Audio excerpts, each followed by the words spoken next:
Production by Michael Lofton. But at any rate, yeah, usually it's meant to be negative and derogatory. It can mean two things that I've seen.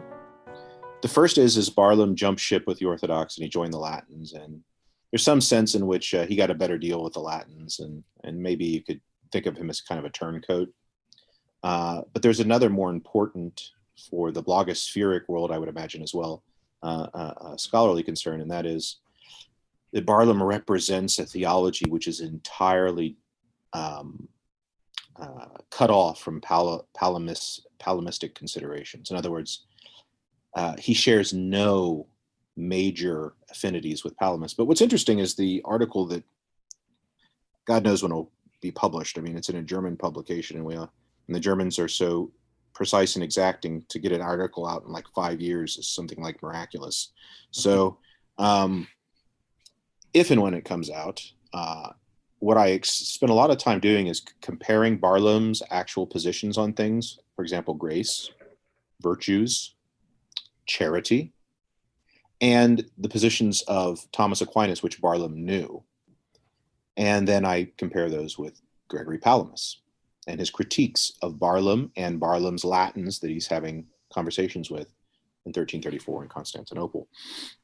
And what you find is Barlam is a humanist, number one, and you'll see that anyone who's read the traditional literature knows that we all consider humanists evil, Byzantine humanists and Western humanists. So scholastics are supposed to hate Western humanists. I mean, they can like their style, but we ultimately have to despise them because they didn't like Thomas as much as we do.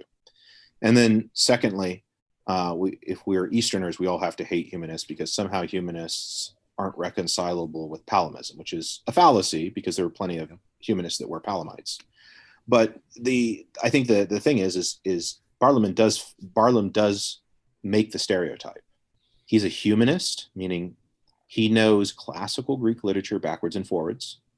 And when he's writing to these abbots of Athos, of Mount Athos, the spiritual center of Orthodoxy then, as now, he's writing about possessing charity as a natural attribute, That is, it's not God-given, it's not God-inspired, it's neither a participation in a co-eternal reality in God, like Augustine would arguably assert, though the schoolmen said that it's better to talk about it as an accident, nor would he agree with the Eastern position that is quite firm, that it's a participation in some attribute of the Spirit moving us.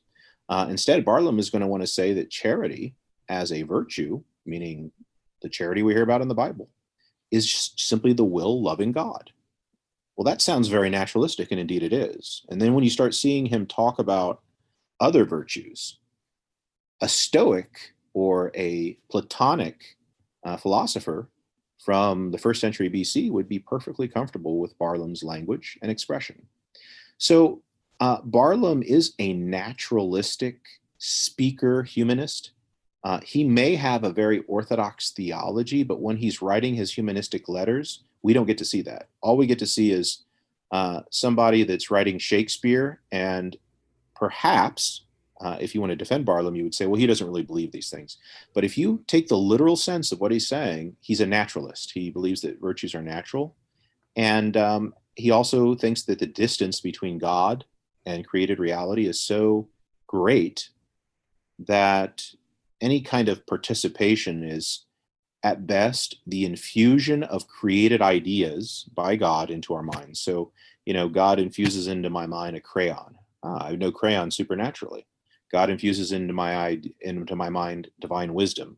Well, whatever that divine wisdom is, it's just the kind of wisdom I would find in the world given by God instead of acquired by myself, because I don't have the capacity to communicate in the ideas that God has.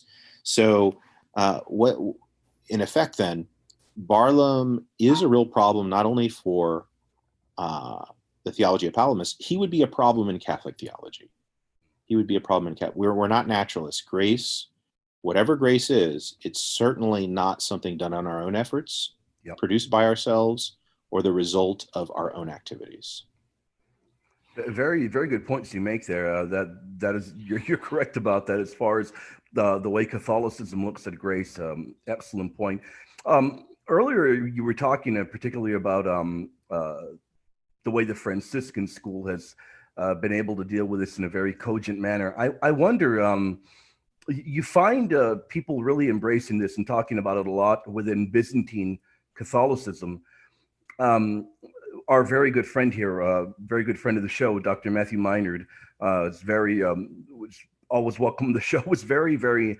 Um, he emphasized that a Thomist as well could, depending on how they approach this, could feel comfortable dialoguing about this as well. Do you think that this is difficult for somebody that calls themselves a strict Thomist? Yes, I mean, I think that in the traditional schools, now you got to remember, Thomists like to call Franciscans heretics, and they like to Yep. try to get them condemned at ecumenical councils. So when Thomists call Palamites heretics in the tradition, they're just treating them like they're loving brothers, the Franciscans, who they always were trying to burn. Yeah. So what we need to remember is that anybody that disagreed with our small sectarian school, we were gonna really put the screws to them. So I'll give you an example since you love the Immaculate Conception. Oh yeah. Yeah. So John Torquemada, who's the champion of the word of the concept papal infallibility. So Catholics should be singing his praise. He's a wonderful guy. He shored up this whole idea of papal infallibility in the 1450s as a technical term,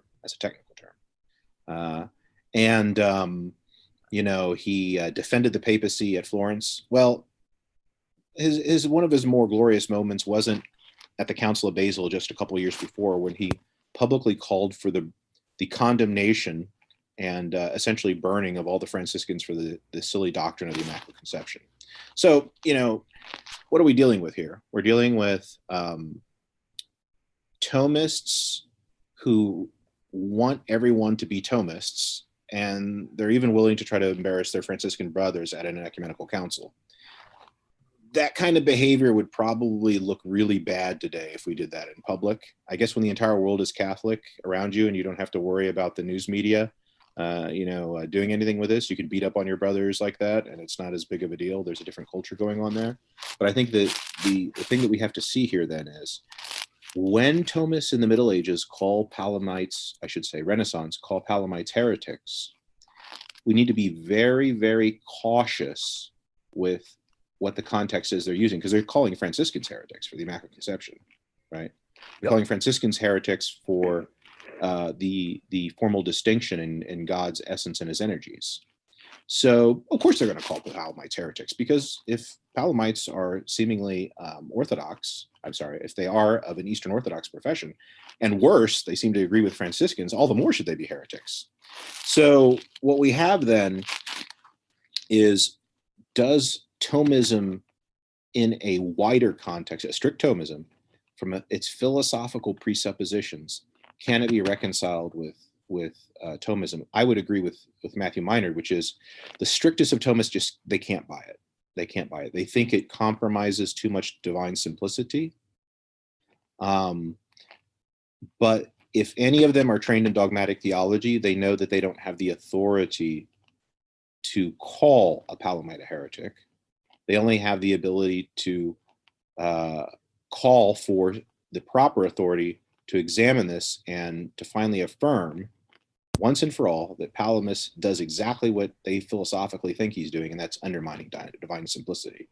So that they tried to get Palamism put on trial at Florence in 1437 and 1438. They formally petitioned Eugenius IV. They wanted to treat the essence and the energies question so that they could clobber those Palamites who were so mean to their buddy Demetrius Cadanes, whom our friend Lycudis loves so much. So it was sort of like, well, you bullied old Demetrius and he died in exile. You're going to get yours at this council. So Eugenius didn't buy it. He gave the essence and energies question to the Franciscans, and the Franciscans basically dropped it as an essential part of the reunion. Now, in conclusion, then, what shall we say? We should say that any, I think, self-respecting Thomas of a strict observance is going to have major problems with Palamas, but he's also going to have major problems with the Franciscan position, pretty much on equal terms if he actually knows the Franciscan position as it exists. And then what is he going to call for in both cases? He would really like, because Thomism is objectively true, he would really like the Holy See to get on board with this and to finally forbid once and for all those silly Franciscans who are all dead, so we don't really have to worry about them. I guess Jared Goff is still alive, so I guess he would hold this position. And then, I could probably find a couple more on the globe. But, Thomas would prefer that we just have one approach to the simplicity or complexity of God. That is Thomas's approach.